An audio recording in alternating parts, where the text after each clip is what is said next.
1954 সালে এক গরম দুপুর টোকিও এয়ারপোর্টে শুরু হয় এমন এক ঘটনা যার ব্যাখ্যা আজও কেউ দিতে পারেনি।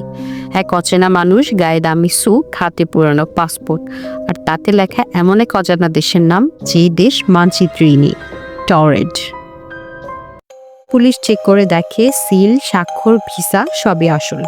তার ব্যাগে আছে ইউরোপের বৈধ মুদ্রা, অফিসিয়াল কাগজপত্র। এমনকি সে বলেছে সে এর আগে অনেকবার এই দেশ থেকে ভ্রমণে এসেছে। লোকটিকে নিয়ে যাওয়া হয় হোটেলে।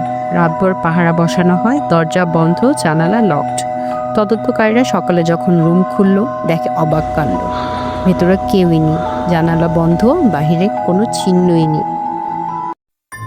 তার পাসপোর্ট, মুদ্রা আর সব ডকুমেন্টসও গায়েব। বছর পেরিয়ে গেছে, আজও কেউ জানে না সেই মানুষটা কে ছিল, কোথা থেকে এসেছিল। কেউ বলে সে অন্য বাস্তবতার মানুষ, ভুল করে টাইমলাইনে করে চলে এসেছিল। পুলিশ অফিসাররা এখনো একে আনসলভড মিস্ট্রি মনে করে। তো বন্ধুরা, তোমার কি মনে হয়, আসলেই ভুল করে কেউ অন্য জগৎ থেকে চলে এসেছিল, নাকি এর পেছনে রয়েছে অন্য কোনো কাহিনী?